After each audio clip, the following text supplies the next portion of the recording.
Et nous allons attaquer le chapitre, en tout cas la deuxième partie, après avoir vu Charles-Quint et Soliman, dans une première partie sur le monde au temps de Soliman et de Charles-Quint. Nous allons à un chapitre que j'aime bien, un chapitre assez fascinant, hein, les grandes découvertes. On a mis grand 2, les grandes découvertes, hein, la naissance d'un nouveau monde, en comparaison à l'ancien monde de la Méditerranée qu'on a vu la dernière fois. Et je vous avais envoyé quelques petits documents et quelques petites études de doc à faire pour aujourd'hui et commencer à travailler. On va d'abord mettre dans le cours, bon, grand 2, les grandes découvertes. On va mettre grand A, peut-être qu'on l'a déjà mis d'ailleurs, mais ceux qui ne l'ont pas fait vont le mettre maintenant, hein, les origines ou les causes des grandes découvertes. On va essayer de voir pourquoi, hein, en cette fin du 15e siècle, début 16e, pourquoi tout s'enchaîne, pourquoi le tour du monde, pourquoi l'Amérique, pourquoi tous ces grands voyages quasiment en même temps. Et vous allez voir qu'il y a quelques explications assez simples. Et la première, c'était le premier document, c'était petit 1, des progrès techniques. Les progrès techniques, donc petit 1, les progrès techniques, et vous aviez à travailler là-dessus. Alors c'était quoi les 4 grandes techniques, les 4 grands progrès techniques? Vous pourriez d'ailleurs découper pour mettre dedans, ça vous évitera de copier, hein. Découpez le petit document, vous le mettez en dessous. Hein, il y avait l'astrolabe, qui permet grâce à la latitude, on n'avait pas encore la longitude à l'époque, hein, et l'étoile polaire, de pouvoir se diriger dans l'océan. C'est la technique qu'utilisera Christophe Colomb.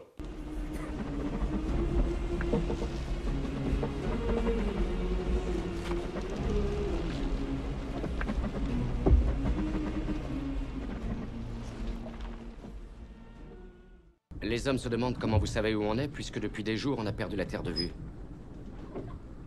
Vous, qu'en pensez-vous, Mendez? Je sais que vous vous repérez aux étoiles comme les morts le font. Mais je ne sais pas comment.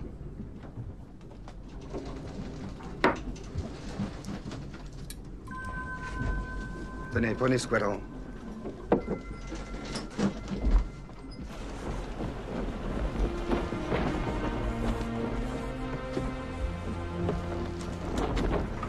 Bien. Visez l'étoile polaire.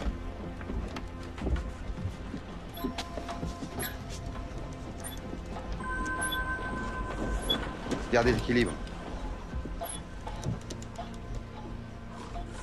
Le fil à plomb vertical.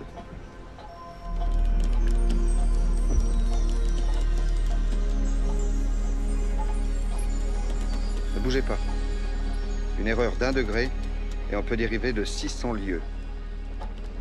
Qu'est-ce que vous disiez? 28. Parfait. Le 28e parallèle et nous le suivrons jusqu'à ce qu'on touche Terre. Et vous êtes sûr qu'on trouvera la Terre sur le 28e parallèle? Sûr, non.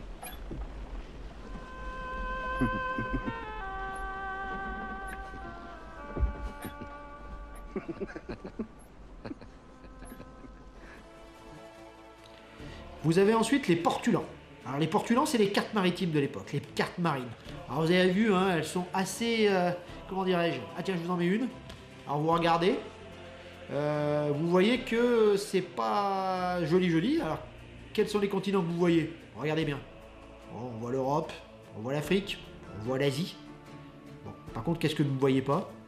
Forcément, l'Amérique ou l'Océanie ou l'Australie, hein, ça n'existait pas à cette époque. Donc c'est une vision parcellaire de la Terre. C'est une vision évidemment très limitée. C'est pour ça que Christophe Colomb s'est planté un petit peu, vous imaginez. D'accord? Il pensait aller tout droit et tomber sur l'Inde. Bon, ce qui n'est pas faux si vous regardez une carte. Enfin, il aurait mis quand même beaucoup plus de temps. Mais ça, c'est une autre histoire, on parlera. De Christophe Colomb, ça va être notre étude de cas sur les grandes découvertes. Donc les portulans, et pour la petite histoire, sachez que ces cartes étaient secrètes. Évidemment qu'aujourd'hui tout le monde a une carte, tout le monde prend une carte, mais à l'époque les Portugais ou les Espagnols, qui étaient les rois des mers, hein, se gardaient les portulans. Si on découvrait une île, si on découvrait un continent, on essayait de le cacher pour éviter que les autres, évidemment, puissent y aller. Donc les portulans étaient gardés, c'était des choses qui valaient extrêmement cher, ils étaient très rares. Même si, vous avez vu, c'est quand même dessiné, on dirait, par un enfant de 5 ans, hein, et qui manque la moitié des continents. Mais bon.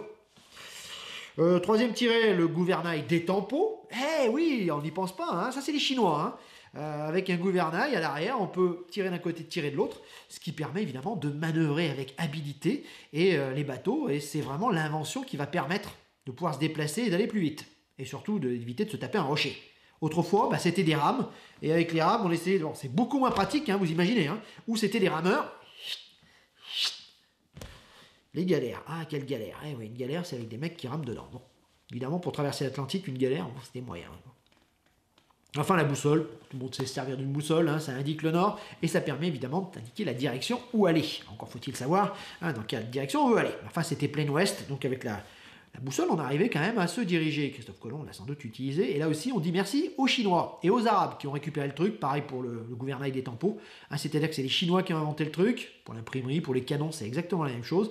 Les Arabes, qui ont une grande civilisation de cette époque, vont le récupérer. Et évidemment, vont l'adapter. Et grâce aux Arabes, avec évidemment les croisades, on n'a pas fait que se taper sur la figure pendant les croisades, on a également échangé, hein, du point de vue commercial et du point de vue technique apparemment. Et puis en Espagne, je vous rappelle qu'il y a longtemps les Espagnols, l'Espagne a été occupée par la civilisation arabo-musulmane, et que ça aussi, ça a apporté énormément à ces civilisations, et à nous aussi. Je vous rappelle que nous, après l'Empire romain, on a plutôt eu tendance à brûler les bibliothèques qu'à lire les livres, ce que les Arabes n'ont pas fait.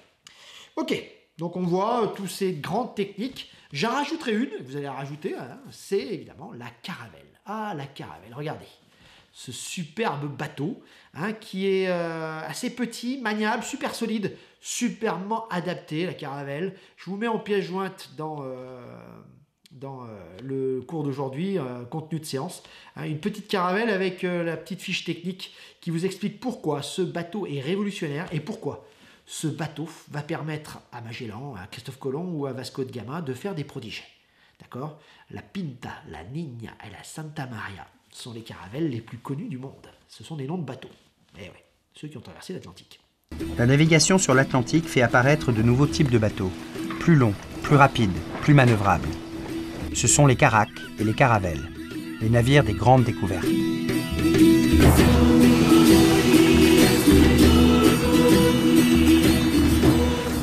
La caraque est pour l'époque un gros bateau, qui peut porter jusqu'à 4 mâts, équipé de voiles carrées ou latines. Il est ponté, doté d'un château avant et arrière et d'un nid de pie qui permet l'observation. La Santa Maria, à bord de laquelle se trouve Christophe Colomb, est une caraque de 24 mètres de long et de 8 mètres de large. Elle porte une voilure de 315 mètres carrés.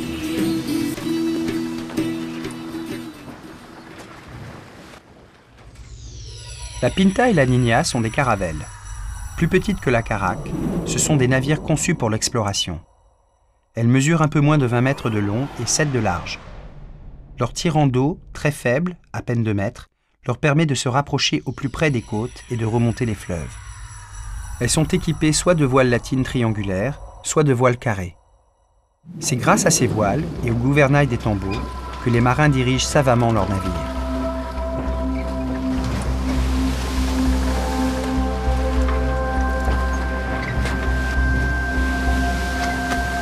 Mais comment faisait-il pour se repérer au milieu de l'océan ?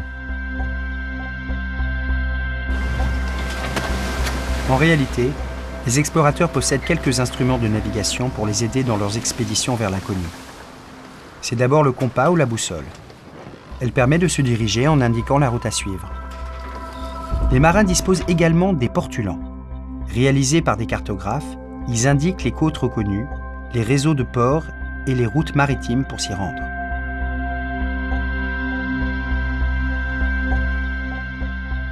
Enfin, pour déterminer la position du navire sur l'océan, les marins naviguent à l'estime, en fonction de la vitesse calculée empiriquement et des caps suivis. Donc voilà, je résume, astrolabe, portulan, gouvernail des tempos, boussole. Et on a rajouté caravelle. On peut découper d'ailleurs le truc que je vous donne et le mettre dans le cours. Hop, vous avez, voilà pourquoi c'est à la fin du 15e siècle et début 16e, et pas au 14e ou 17e ou ailleurs, pourquoi les grandes découvertes sont possibles. Sans ces progrès techniques, les explorateurs, qui étaient pourtant des hommes assez étonnants, que sont Christophe Colomb ou autres, n'auraient jamais pu faire les exploits et faire les découvertes qu'ils ont fait. Donc c'était important de débuter par ça. La principale cause qui fait que ces voyages sont désormais possibles, c'est ça. D'accord ? Ils ont les moyens de le faire maintenant. Et vous allez me dire, mais bon, ils ont les moyens, ok, mais pourquoi ? Pourquoi le faire maintenant ? Et pourquoi là ? Il y a une date capitale. On va le noter dans le cours, maintenant. C'est le deuxième tiret, ou c'est le petit 2, hein, après les progrès techniques. On va mettre 1453. Vous me voyez venir ou pas ? En 1453, c'est ça.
Et oui, évidemment, la prise de Constantinople par les Turcs. L'Empire byzantin tombe définitivement et la route de la soie, rappelez-vous, Marco Polo, c'était une route terrestre avant à Constantinople de devenir une route maritime par la Méditerranée pour pouvoir aller vendre les épices, l'or, les diamants et je ne sais quoi, les soieries évidemment, hein, en Europe ou ailleurs.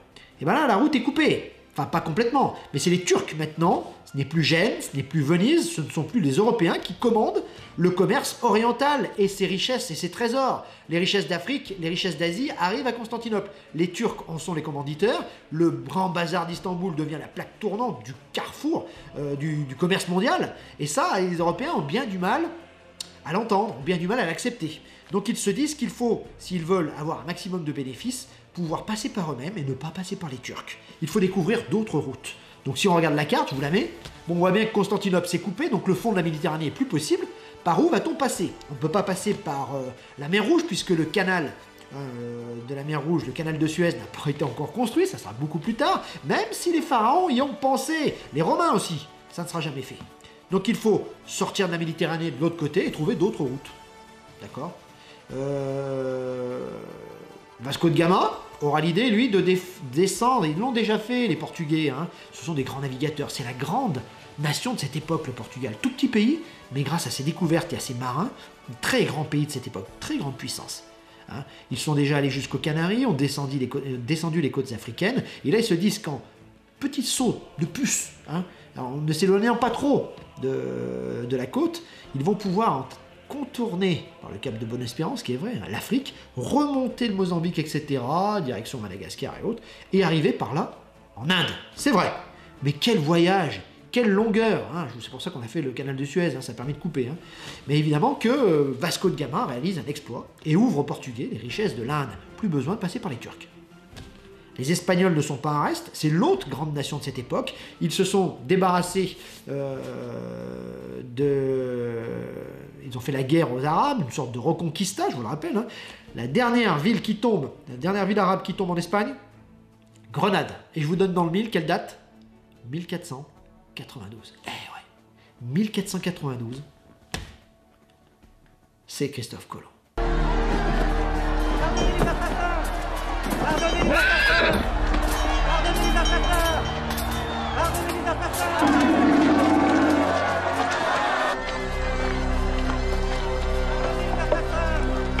Pardonnez les assassins! Pardonnez les assassins!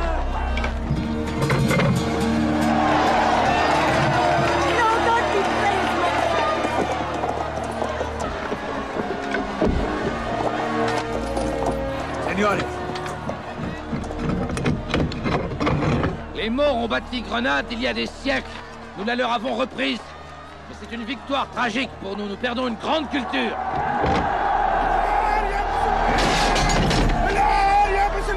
Enfin, j'imagine que c'est le prix qu'il faut payer pour chaque victoire. Vous êtes de cet avis, n'est-ce pas?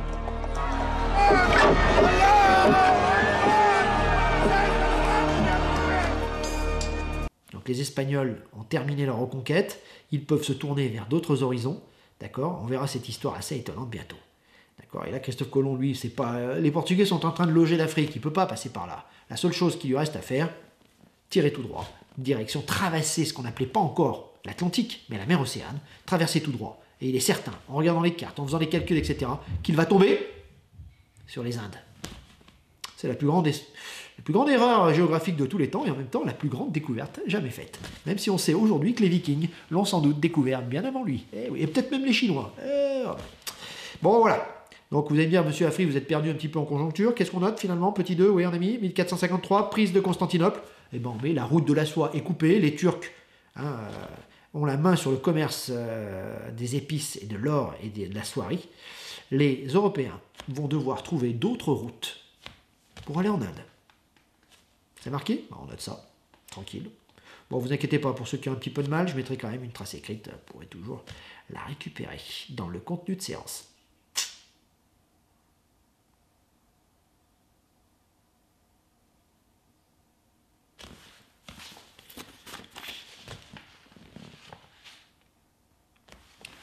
Petit 3. Les motivations des Espagnols et des Portugais. Donc les motivations espagnoles et portugaises, ça c'était le document que vous avais demandé de faire. Il y avait d'un côté Vasco de Gama, de l'autre côté Christophe Colomb. D'accord, et il y avait un petit peu les questions qui tournaient autour de qui était Vasco de Gama. Ok, on va le voir. C'est un Portugais, un grand navigateur qui travaille pour le roi du Portugal. Alors, vous avez mis petit 3. On avait mis les progrès techniques, on a mis 1453, la prise de Constantinople. Petit 3, les motivations, parce qu'il y a d'autres motivations évidemment, hein, vous vous en doutez. Alors qu'est-ce qu'on reprend l'étude de Doc avant de revenir là-dessus?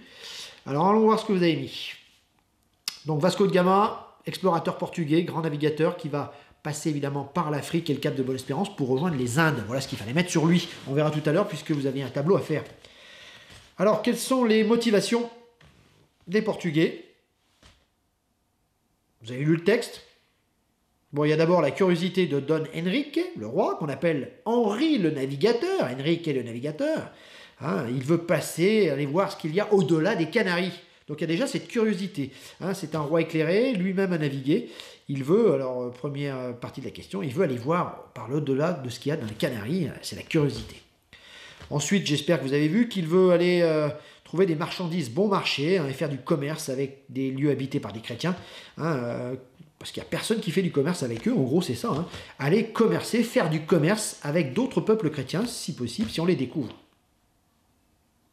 Et si vous avez regardé sous la petite miniature où c'était marqué Lisbonne au XVIe siècle, vous allez voir qu'ils y vont pour les richesses, c'était la dernière chose qu'on pouvait mettre, hein, or, perles, pierres précieuses, résine, épices, porcelaine, diamants, etc., etc. Et ceux qui ont l'œil sont allés voir, il y avait en dessous dans la biographie de Vasco de Gama, vous avez vu, hein, regardez, il y a une phrase. Nous venons chercher les chrétiens et les épices. Eh oui, vous avez, tout est défini, il reste une dernière chose à mettre, ils viennent pour christianiser. D'accord, trouver les chrétiens si possible, s'ils ne sont pas chrétiens, peut-être les convertir. Et ça va être, allez, on va dire, l'excuse un petit peu officielle. Hein, on ne va pas dire, ouais, on y va pour piller, on y va pour l'or, l'argent, et il n'y a que ça qui vous intéresse. Eh ben non, hein, on y va pour christianiser, c'est la mission noble, c'est la belle mission officielle. Hein, la gloire, la richesse et le pillage, ça c'est la version officieuse, on ne va pas le dire tout de suite. C'est pas très chrétien en plus, pas très charitable, mais bon, voilà. Ok, pour Vasco de Gama. On bascule sur Christophe Colomb en face, on va pas trop en parler de lui, parce que ça va être notre étude de cas, je vous le rappelle. Bon, qui est Christophe Colomb? J'espère que vous avez mis un Génois qui travaille pour l'Espagne et qui va découvrir l'Amérique en voulant aller en Inde. Eh ouais. Bon, les motivations des Espagnols, bon bah pareil, hein. La richesse essentiellement, j'espère que vous l'avez mis, l'or, l'argent, le cuivre, les colorants, les plantes médicinales, tout ça a été marqué dans le document qui était en dessous, hein, sur Séville à cette époque, qui est le grand port de commerce. Et puis j'espère que vous avez mis la christianisation, c'est à la fin du document, ça se voit très bien. On voit que les motivations des Portugais et des Espagnols sont sensiblement les mêmes. Hein. Pour les Portugais, il y a quand même la curiosité, aller voir par-delà les mers. Il faut dire qu'Henrique était un navigateur, donc forcément ça aide. 2, c'est surtout ça, les richesses, l'or, les épices, les soieries, etc. Ça c'est important, le commerce. Et 3, la christianisation, même s'ils le mettent en premier, hein, pour évidemment enrober tout ça dans un truc de bonne action à faire, etc. Petit tableau maintenant. Vous aviez des docs, un doc sur Christophe Colomb, un doc sur Magellan, un doc sur Vasco de Gama, il fallait faire un petit tableau. Hein, et je vous ai demandé de mettre évidemment Christophe Colomb, Magellan, Vasco de Gama, avec origine. Bon, Christophe Colomb vient de le dire, c'était un Génois. Magellan et Vasco sont des Portugais, même si on verra que Magellan passait un petit peu en Espagne. Hein, les navigateurs de cette époque sont pas des mercenaires, mais si leur propre pays ne veut pas les financer, ils vont chercher des financements ailleurs, ce que fait Christophe Colomb. Bon, les dates. Colomb, 1492, c'est facile. Magellan, 1519, vous avez vu, c'est plus tard. Hein, Vasco de Gama, 1498. Bon, voilà un petit peu ce qu'il fallait mettre pour les dates, pour les voyages. 1492. Vous pouvez peut-être mettre entre parenthèses qu'il fera 3 autres voyages, Christophe Colomb. Donc, Magellan, 1519 et Vasco de Gama, 1498. Bon, leur objectif pour Christophe Colomb, atteindre les Indes par l'ouest. Atteindre les Indes par l'ouest, c'est-à-dire par l'océan Atlantique, la mer Océane. Vasco de Gama, atteindre les Indes par les côtes africaines et le Cap de Bonne-Espérance. Magellan, faire le tour du monde en prouvant que la Terre est ronde, évidemment. Succès des entreprises, c'était le dernier truc. Hein. Est-ce que ça a marché? Échec ou réussite? Bon, Christophe Colomb, bah, c'est un échec. Il n'a pas découvert les Indes. Par contre, c'est une réussite, puisqu'il a quand même amené à l'Espagne un fantastique continent, le Nouveau Monde. Et d'ailleurs, quand vous jouez aux Indiens et aux cow-boys, vous avez vu, on est toujours dans cette histoire. Hein. Pourquoi on appelle les gens de là-bas les Indiens? Ça n'a rien à voir. Bah, c'est Christophe Colomb, évidemment. Quand vous jouez aux cow-boys et aux Indiens, bah, c'est pas des Indiens. On les appelle les natifs américains, je crois, aujourd'hui. Les Amérindiens, à la rigueur. Mais Indiens, ça veut rien dire. Bon, réussite de Magellan. Bah, l'expédition a réussi. Ils ont fait le tour du monde. Hein, grâce au second de Magellan. Lui est mort en route. Hein. Donc, c'est à la fois un échec pour lui, en tout cas. Mais il est mort. Et succès de l'expédition. Vasco de Gama, c'est un succès. Grâce à lui, les Portugais s'ouvrent les richesses de l'Inde. Voilà pour le petit tableau qu'il fallait faire. Je vous mets en pièce jointe, dans le contenu de séance, une petite biographie de ces très grands explorateurs. Et cocorico, je vous ai rajouté, regardez en bas, vous irez jeter un œil, vous irez souligner un peu les mots importants. Regardez ce que je vous ai rajouté, un Français, hein, Jacques Cartier, et on a mis les causes, les origines des grandes découvertes. Grand B, les grands voyages de découverte. D'accord? Les grands explorateurs, si vous voulez. Les grandes découvertes, les grands explorateurs. On va aller assez vite. Je vous mettrai en pièce jointe d'ailleurs des informations sur eux, je vous l'ai dit. Petit 1, d'accord? On va mettre Vasco de Gama. On va mettre par l'Afrique, rejoindre l'Inde. Il est portugais. Bon. Petit 2, Magellan, tour du monde, portugais également. Là aussi, on ne va pas en dire plus. Hein, premier tour du monde, etc. pour Magellan.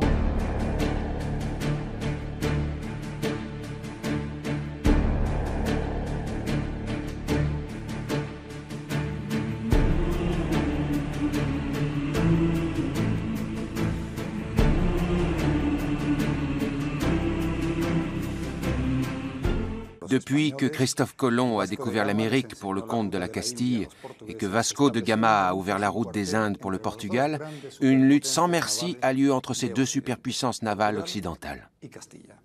À partir de là, des biens comme les épices acquièrent une valeur stratégique inestimable. Celui qui contrôlera la route des îles aux épices sera le maître du monde.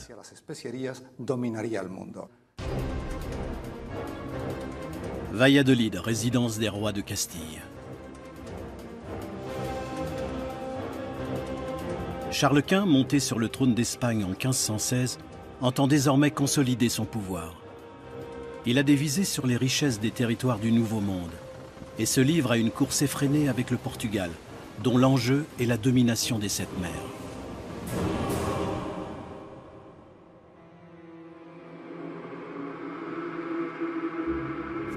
L'évêque Juan de Fonseca, conseiller de Charles Quint, est au fait de toutes les questions sensibles concernant le royaume. Majesté, vous devriez au moins le rencontrer. Un capitaine portugais, dites-vous. En quoi va-t-il servir l'Espagne? Les Portugais ont refusé de lui prêter oreille. Et alors?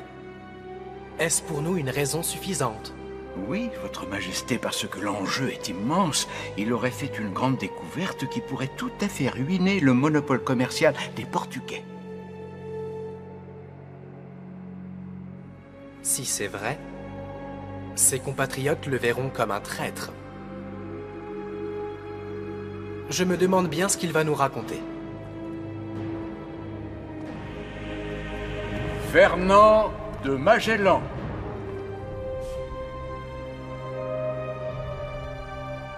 Majesté.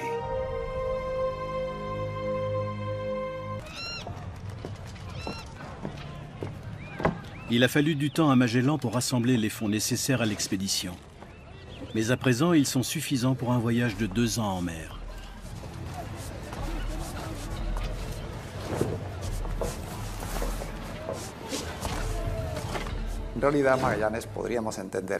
Les 5 vaisseaux fournis à Magellan étaient de vue Rafio en mauvais état. Et pourtant, grâce à ses compétences maritimes et à sa bonne connaissance des bateaux, il va transformer ces 5 épaves en 5 véritables joyaux de la navigation, comme nous allons le voir par la suite.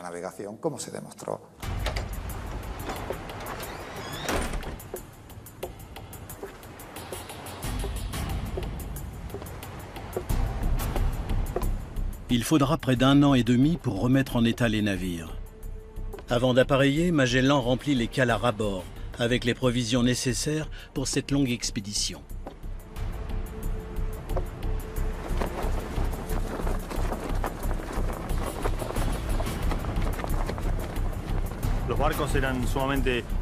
Les navires n'offraient aucun confort. Les conditions d'hygiène étaient déplorables, à tel point que sur les 265 hommes qui ont quitté l'Espagne avec Magellan, 18 seulement sont revenus vivants. Le taux de mortalité dû aux maladies et aux conditions de vie à bord était catastrophique. L'équipage ne disposait d'aucun endroit où s'installer. Seul le capitaine jouissait d'un semblant de confort. Dans les cales, les marins dorment dans un espace confiné, entre les caisses, les tonneaux, les sacs et les voiles. Ils y sont exposés au froid, à la chaleur et à l'humidité.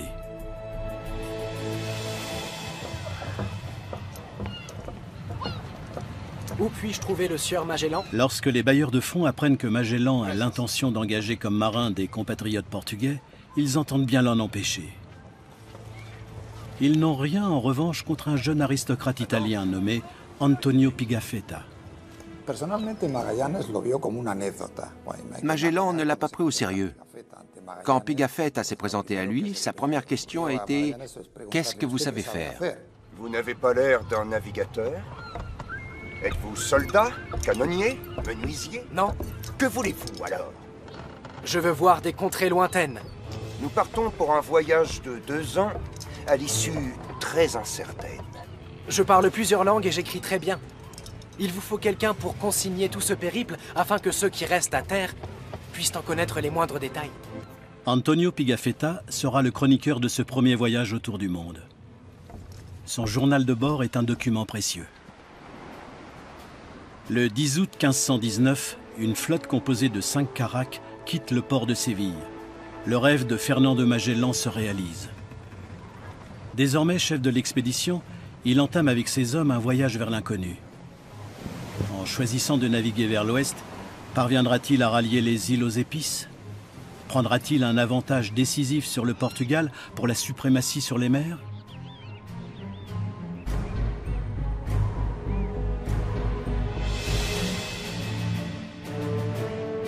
Dès le départ, Magellan impose sa stature de chef de file aux capitaines espagnols. Le vaisseau amiral qu'il commande navigue en tête.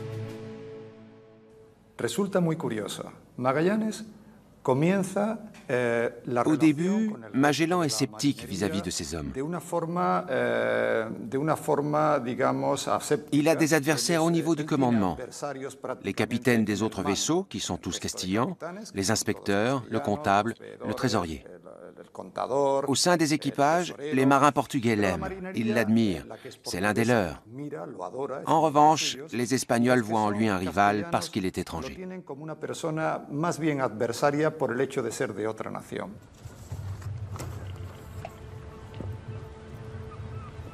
Tandis qu'il fait escale aux îles Canaries pour refaire provision d'eau douce, un messager lui apporte une lettre en provenance de Séville.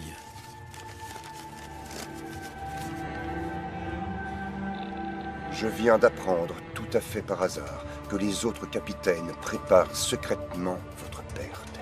Malgré tous les dangers, ils vont lancer une grande révolte contre vous et vos hommes. Vous ne serez guère surpris d'apprendre le nom de celui qui est à leur tête. Juan de Cartagena.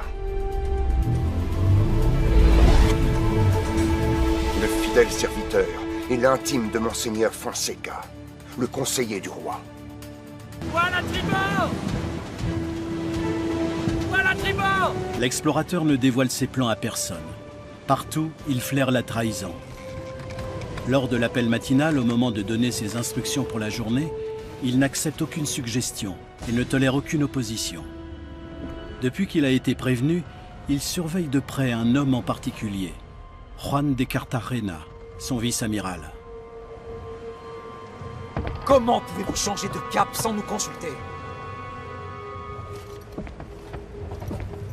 Ne me demandez rien, je n'ai de compte à rendre à nul autre qu'à Charles Quint. Ne me parlez pas comme à un vulgaire mousse. Alors, arrêtez vos enfantillages. Nos vaisseaux tanguent en pleine mer depuis 2 semaines. Les matelots grognent déjà et je m'interroge quant à vos intentions. Et si vous vouliez nous livrer à vos compatriotes? Silence, sinon... Vous me menacez? Un Portugais menace un Espagnol? Quels sont vos plans? Nous avons le droit de savoir où vous nous menez. Vous n'êtes pas en mesure d'exiger quoi que ce soit. C'est moi que le roi a nommé amiral de cette flottille. Et ceux qui s'opposent à moi sont une menace pour l'expédition du roi d'Espagne. À partir de maintenant, vous ne commandez plus le San Antonio. Disparaissez! À bord, les équipages ont les nerfs à vif. L'inquiétude les gagne alors que leur recherche se prolonge. De l'eau à perte de vue. La mer infinie s'étend à l'ouest. Enfin. Merci, Seigneur. Je savais que cela arriverait. Que les hommes sont de la profondeur de l'eau. Nous ne devons pas heurter le fond.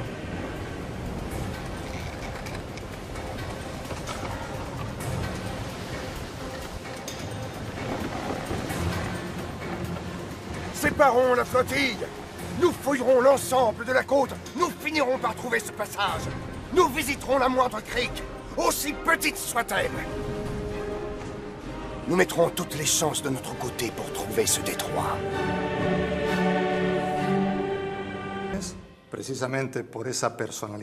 À cause de sa personnalité si particulière, Magellan ne pouvait pas renoncer à son projet. Pour lui, c'était la mort ou le triomphe. Pas question de faire demi-tour. C'est un élément qu'il ne faut pas oublier lorsqu'on étudie l'histoire du voyage de Magellan. C'était tout ou rien.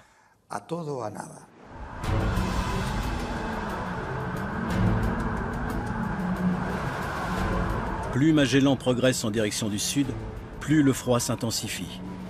L'hiver austral s'installe.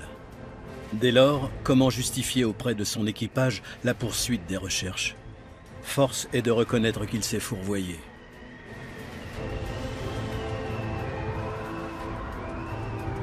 Où est donc ce passage vers la terre promise qu'on nous fait miroiter? Nous étions censés faire route vers le paradis terrestre, vers le soleil du sud. Et où avons-nous atterri? Dans ce vaste océan maudit et gelé. Le vent nous est contraire, le temps est à la neige, et s'il gèle dans le navire, nous risquons d'y laisser des doigts. Les hommes ont faim. Eh bien, allez vous plaindre à Magellan. Pour qu'il me donne en pâture aux poissons. Vous avez vu par vous-même ce qu'il en coûte de s'opposer à lui.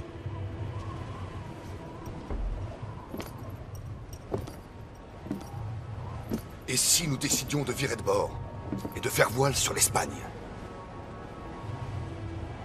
Ils sont nombreux à vouloir faire cela. Oui. Et ils le seront de plus en plus.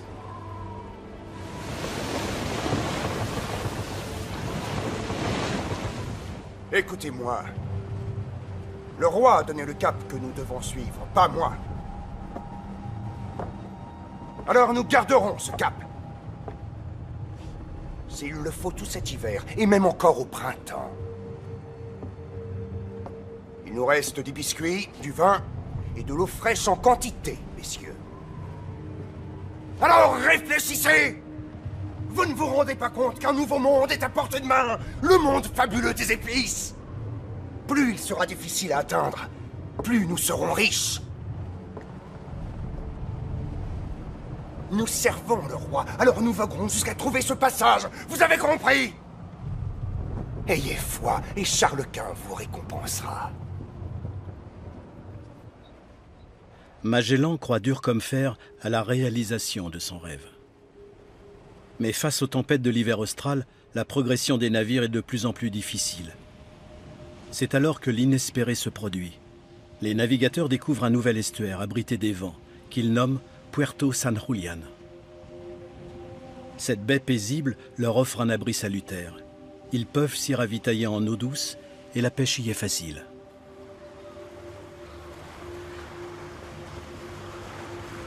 Magellan décide alors d'y faire escale pour l'hiver, sans demander l'avis de son équipage.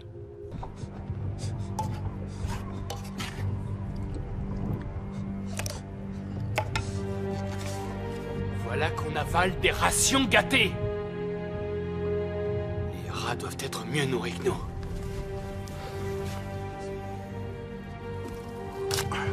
Au sein des équipages, le mécontentement grandit, ce qui n'empêche pas Magellan de diminuer encore les rations journalières. Les réserves de pain et de vin doivent durer jusqu'à ce que les navires atteignent les îles aux épices, ce qui peut prendre encore des mois. Il faut donc économiser les vivres.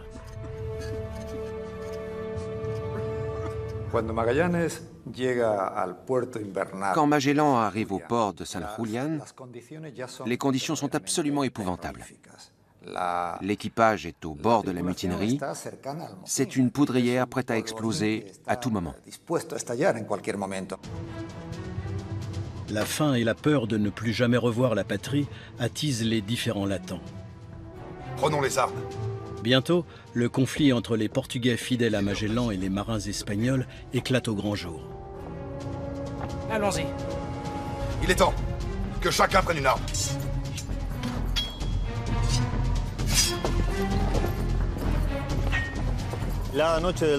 Pendant la nuit glaciale du 2 avril 1520, la mutinerie éclate.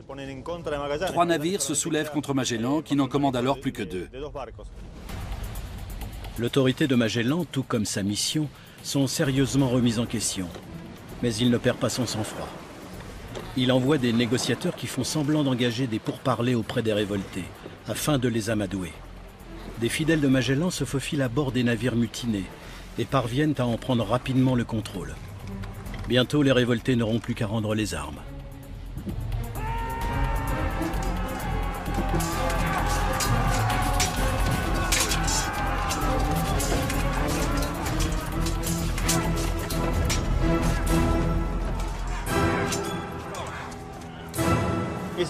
Conformément au droit maritime, Magellan est le juge suprême. Il décide de la culpabilité des hommes placés sous ses ordres et du châtiment qui leur sera infligé.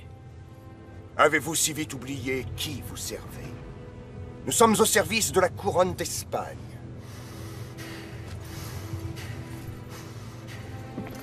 Nous sommes au service du roi Charles Quint. Nous n'avons pas failli à notre devoir. Parce qu'en plus, vous êtes un lâche.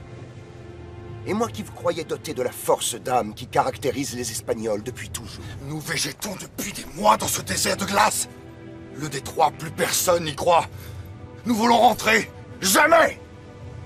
Je préfère mourir que me désavouer. Nous avons perdu trop d'hommes! Ils sont tombés à l'eau, ou sont morts de froid.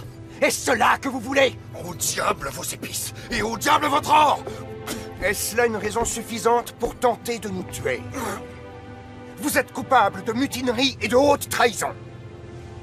Vous n'êtes plus digne de rester à nos côtés à bord de ce vaisseau.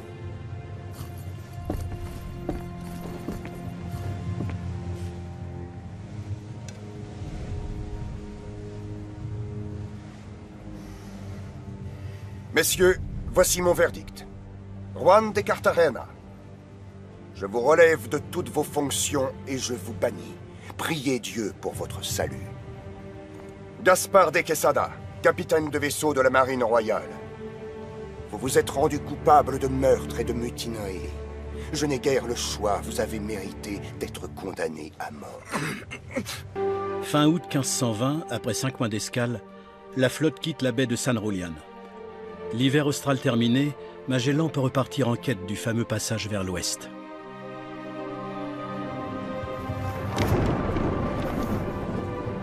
Il ne se laisse pas décourager par les revers qu'il a subis, et il lui importe peu que ses hommes ne croient plus au succès de l'expédition.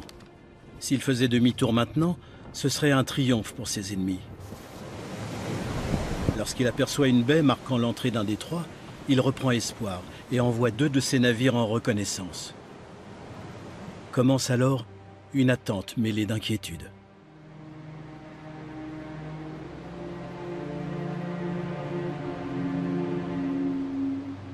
Mais une tempête se lève, faisant dériver les 2 caraques d'une baie à l'autre, vers l'ouest.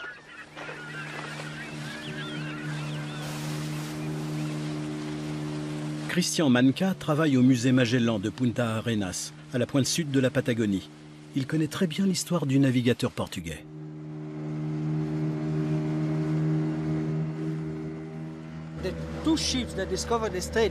Les 2 navires envoyés en reconnaissance sont entrés dans ce passage étroit qu'on appelle Primera Angostura en espagnol. Puis les marins se sont dit qu'il fallait faire demi-tour pour informer Magellan de la découverte de cette ouverture semblable à un détroit. Nous crûmes que le navire de nos compagnons avait fait naufrage dans une tempête. Quel bonheur ce fut alors de le découvrir au loin, pavillon battant, toute voile dehors et d'entendre ses canons. Oui, et voilà. Oui, hurrah! Oui, les voilà. Hurrah! Victoire! Victoire! Victoire! Oui! Les 2 navires reviennent porteurs d'une bonne nouvelle. La voie navigable semble continuer vers l'ouest. De plus, comme la salinité de l'eau reste constante, les marins en déduisent qu'il ne s'agit pas d'un estuaire comme le Rio de la Plata. Magellan et ses équipages progressent en tâtonnant, de baie en baie, de fjord en fjord, contournant les récifs et les bancs de sable, à travers ce dédale fait d'innombrables bras d'eau.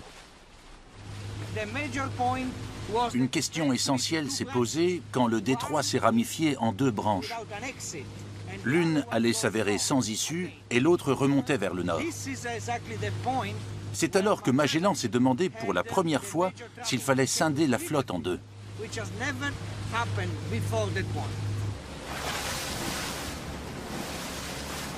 Les bancs de sable et les récifs sous-marins représentent un danger permanent pour la navigation. Les marins ont l'impression d'errer dans un dédale inextricable. Et plus que jamais, ils doivent faire preuve de courage et d'endurance. Les navires sont sans cesse contraints de rebrousser chemin pour remettre le cap à l'ouest.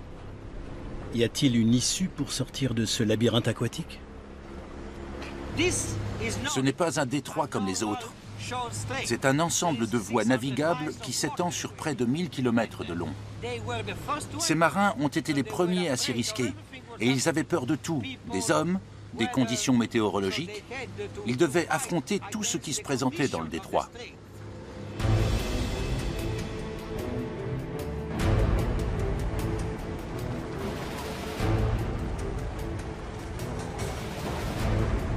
Plus ils progressent dans cet environnement, plus il leur paraît étranger et menaçant. T'as vu?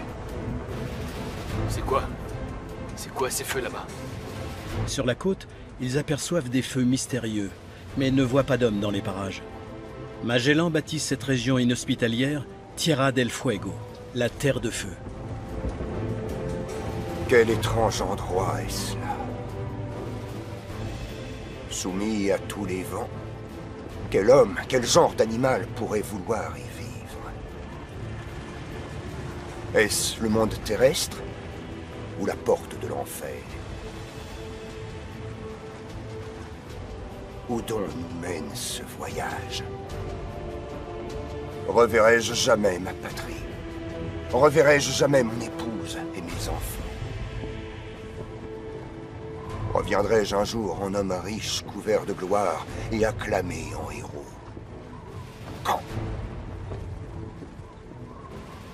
Mais quand reviendrai-je?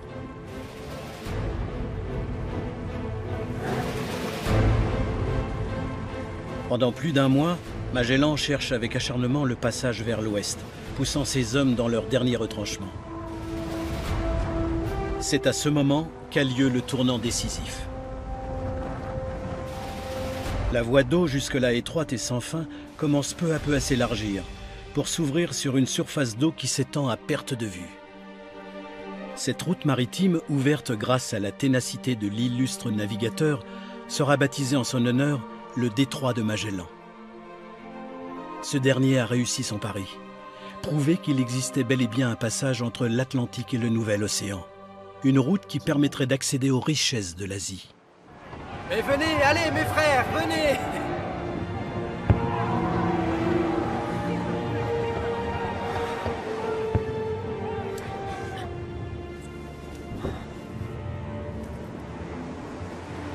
Sainte Marie, Mère de Dieu, priez pour nous maintenant et à l'heure de notre mort.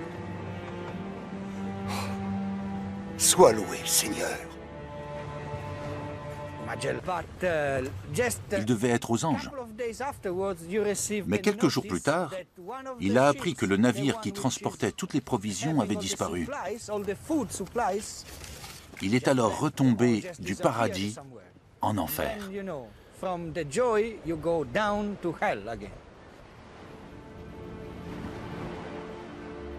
Le navire en question a tout bonnement déserté. Il a rebroussé chemin pour regagner l'Espagne. Magellan ne cède pas au désespoir pour autant. Il est persuadé que les îles aux épices ne sont plus très loin. Cependant, il ignore que devant lui s'étend le plus vaste océan de la planète. Il le qualifiera d'ailleurs de Pacifique, en raison de la tranquillité de ses eaux, à peine ridées par une douce brise. Les 3 navires restants entament alors une longue et pénible traversée. Les jours se succèdent, puis les semaines et les mois, sans la moindre terre en vue. À nouveau, le doute et le découragement assaillent les marins. Trouveront-ils jamais les îles aux épices? L'horizon reste désespérément vide, sous un soleil de plomb. À présent, les hommes n'ont plus qu'un but, lutter pour leur survie. Tels des cimetières flottants, les navires sont à la dérive. Les vivres sont épuisés, l'eau est croupissante. Les marins perdent leurs dents, leurs membres se gangrènent. Le scorbut, fléau des navigateurs, emporte un homme après l'autre.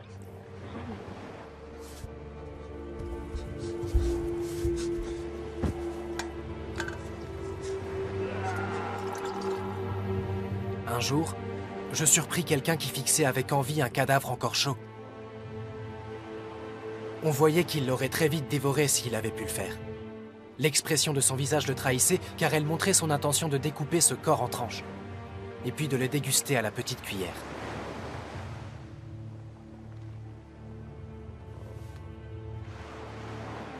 Afin d'éviter tout acte de cannibalisme, Magellan fait jeter sans délai les cadavres à la mer.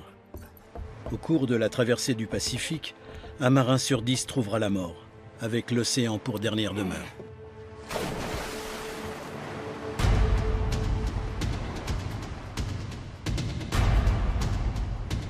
Terre! Terre! Hey! Terre en vue! Au bout de 3 mois et 20 jours d'une traversée éprouvante, la Terre apparaît soudain à l'horizon, telle une planche de salut inespérée. Voilà 1 an et demi que la flotte a quitté Séville.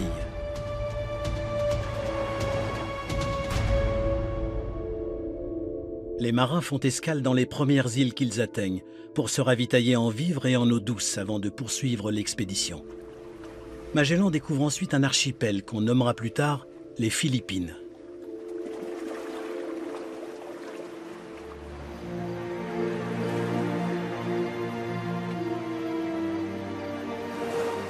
En découvrant ce paysage idyllique, les marins ont dû penser qu'ils arrivaient au paradis, d'autant que le douloureux souvenir de la traversée est encore frais dans les mémoires. Le rêve semble enfin devenir réalité.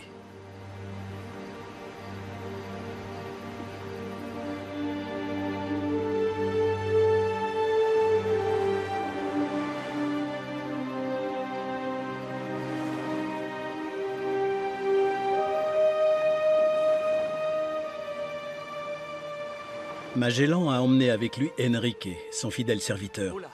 Originaire de Sumatra, non loin des Moluques, il doit servir d'interprète dans les îles aux épices. Il est loin d'imaginer ce qui va se passer aux Philippines. Merveilleux. Lorsqu'il va vers les insulaires, il se produit quelque chose d'inattendu. Hop hop Tilaou. Tidaba. Ramala.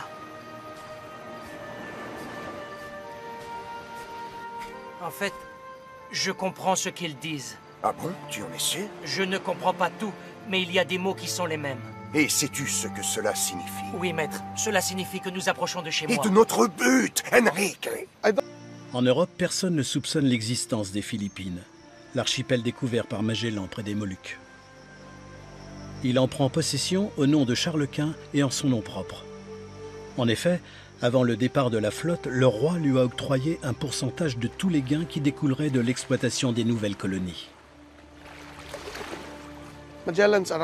Les insulaires n'ont pas perçu l'arrivée de Magellan comme une invasion ou une colonisation. Ils ont d'abord pensé qu'il était venu pour faire du commerce avec eux. Le navigateur commence par nouer avec les autochtones des relations commerciales qui lui seront utiles par la suite. Il entend consolider son influence dans la région. Peut-être rêve-t-il même de bâtir son propre royaume dans le Pacifique Sud-Est.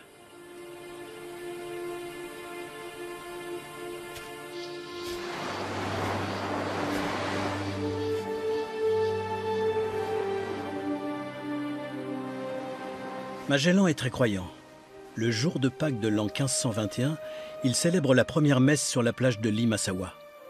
L'histoire ne dit pas si les insulaires y ont assisté de leur plein gré ou si le capitaine les y a contraints.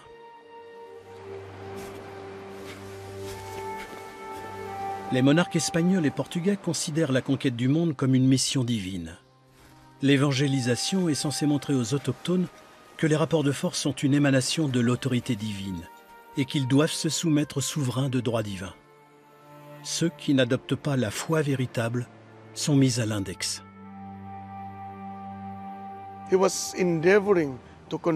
Il a essayé de convaincre les insulaires de se rallier à l'Espagne et de tisser des liens d'amitié avec elle. On ne saura jamais s'il aurait été aussi violent et cruel que les conquistadors en Amérique du Sud.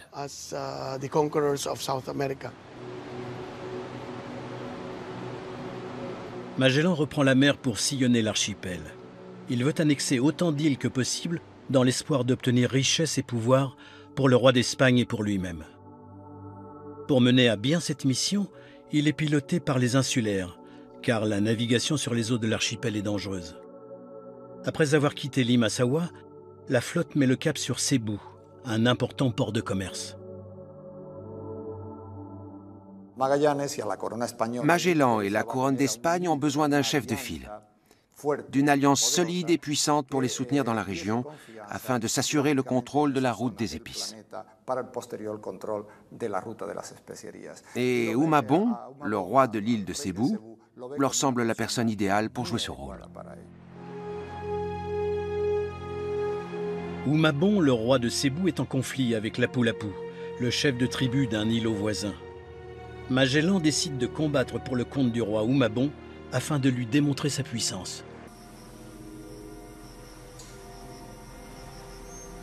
Magellan sous-estime malheureusement la puissance du chef Lapu-Lapu et de ses hommes. Magellan n'avait aucune idée de ce qu'il attendait. Il est arrivé sans préparation.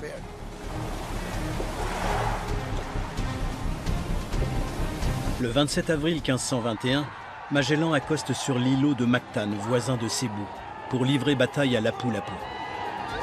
Vous n'avez rien à craindre de tous ces guerriers sauvages. Nous avons déjà remporté des batailles plus difficiles. Ils vont voir ce qu'il en coûte de faire obstacle aux fiers marins du roi. Il est arrivé sur un territoire où les luttes et les alliances étaient courantes et où les hommes avaient l'habitude des combats.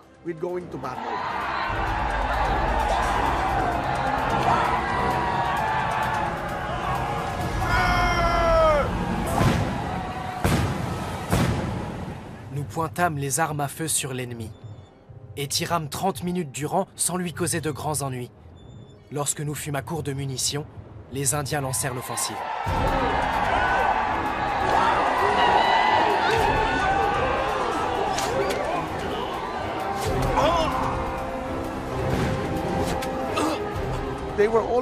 Les hommes de Magellan étaient des cibles faciles pour les insulaires, qui les ont attaqués à coups de flèches et de lances en bambou.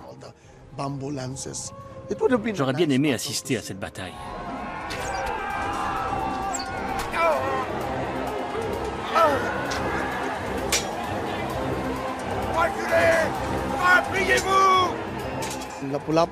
Lapu-Lapu a rapidement pris le dessus.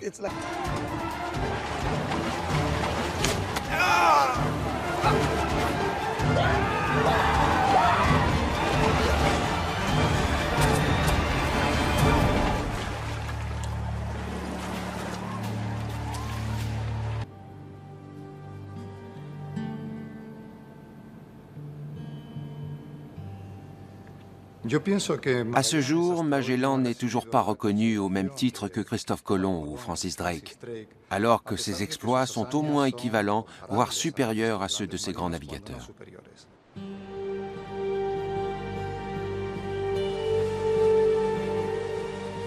Après la mort de Magellan, l'expédition se poursuit, sous le commandement du capitaine Juan Sebastián Elcano.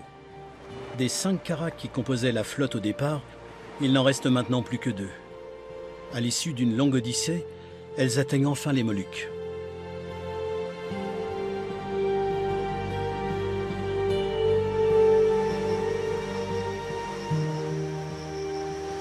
Sur place, les marins remplissent les cales des navires des trésors pour lesquels Magellan s'est battu, la muscade et le girofle. Ces précieuses épices seront vendues à prix d'or en Europe.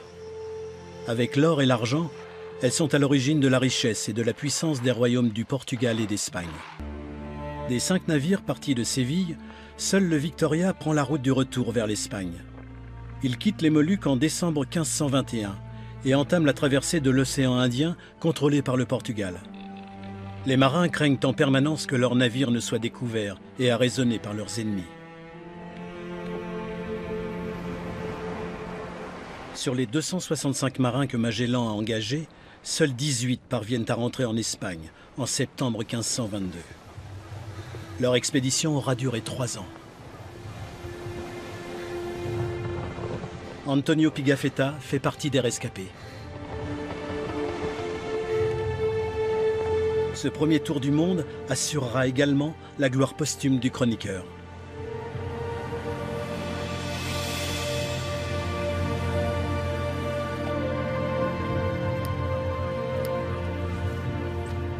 Je ne remis au monarque à Séville ni or ni argent. À la place, je lui donnai des trésors qui sans aucun doute valaient davantage. Je lui remis entre autres ce mémoire très précieux où j'avais écrit le récit détaillé de notre grand voyage. À son retour, l'équipage du Victoria est accueilli triomphalement.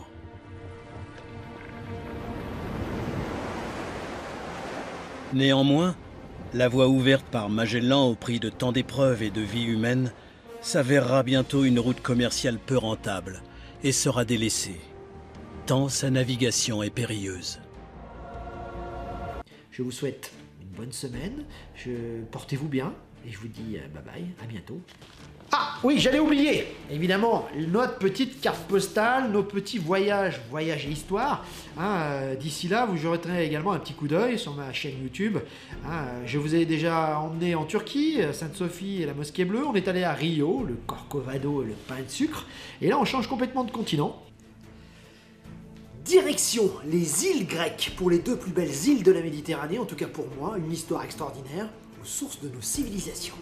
C'est la petite carte postale historique que je vous envoie. Vous allez sur ma chaîne YouTube, la vidéo vient d'être postée, il y a juste à regarder, ça dure pas très longtemps, mais vous allez apprendre en voyageant, alors que votre corps est confiné, votre esprit, lui, va vagabonder. Bonne journée à tous, bonne petite semaine.